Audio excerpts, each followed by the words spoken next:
The heck?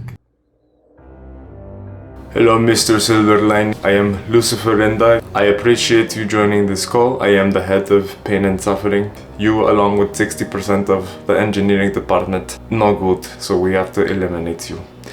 I appreciate the service you have given this company for 3 years, but from this moment on, you will have no access to anything for safety reasons. You are not good enough to keep around, so goodbye. Hey, that's how it felt like. It sucked. So I wanted to talk about some things that I did that I think were a mistake, not pre-layoff, but post-layoff, and some things that I should have done better. But first, let's get a haircut because I look like Kramer from Seinfeld with this hair. So let's go. There we go, much better. All right, so I've got 3 main things that I want to talk about that I think I did backwards. Number 1, take time to decompress. I made the mistake of, as soon as I was told that I was getting cut, I hit the ground running. The next day, maybe I took the evening off, and the next day I started applying, practicing interviews. But I think it is very important for you to take time off, process everything, do things you enjoy. In my particular example, I like being outside, so I went surfing a little bit more. I tried out snorkeling, which I really like. I spent some time with my loved ones, my friends. I just think it's very important to take some time and process what's going on, because to some point, it's kind of, your job was part of your identity. You work there 8 hours a day, maybe. All the people you worked with, you're not going to be talking to them on a daily basis, and that's hard. So I think take time to process, very, very important. And I don't think people do that, at least in a positive way. Number 2, don't get out of your routine, because I think getting out of your routine will be the pitfall to feeling like crap and failure. This happened to me, for example. Okay, let's say you lose your job and you were in this routine. In my case, I was waking up at 5, going to the gym from 6 to 7, getting home, showering, starting work at 8, and so on. So now that I don't have a job, I don't have to wake up so early. I don't have to go to the gym that early. But the more I lost my routine, other things started falling apart. I was waking up late, not being as productive, not eating as well. Stick to your routine. If you were doing X and Y and they were beneficial to you, stick to it. I'm an all or nothing person, so waking up late, I feel like my whole schedule gets pushed back. And the problem with me, and I'm working on it, is, oh, well, day's ruined. I lost the first 3 hours. Too bad. I can't accomplish anything anymore. You can't have that mentality.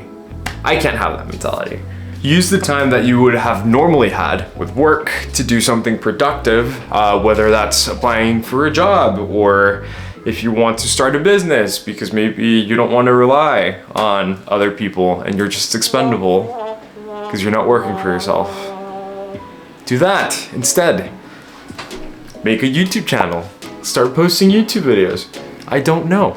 Do something, but don't waste the day. So point number 3, I was doing a hike, dog sitting this beautiful puppy that I got to have for 5 days. I'm sure you've seen that animation where it's a guy pushing a rock up the endless mountain. As I was climbing, I was thinking how life is essentially climbing a massive mountain with a bunch of false summits. What do I mean by that? I mean, there's always going to be a challenge or something that occurs in your life where you look up and it looks hard, and you just got to keep going, right? So I don't know, let's say you're in college and you've got the exams, you're studying, and then you graduate, so now you're at this false summit, and now you've got to apply for a job, and there's another hill, and then the good times. Let's say you got the job, another false summit, right? So the false summit to me is the happy times, you could say. And I don't know, it's a roller coaster. I'm not saying there's never going to be an end, but it makes life worth living, right? That challenge that comes next. So I'm in this time of life where I'm making metaphors for a lot of the things that I see or do just based on what's happening in my life. And I saw this cockroach and I was thinking, man, these little bastards survive everything. They do not give up. They just keep going. Have you ever tried to kill a cockroach by not squishing it? They live on forever.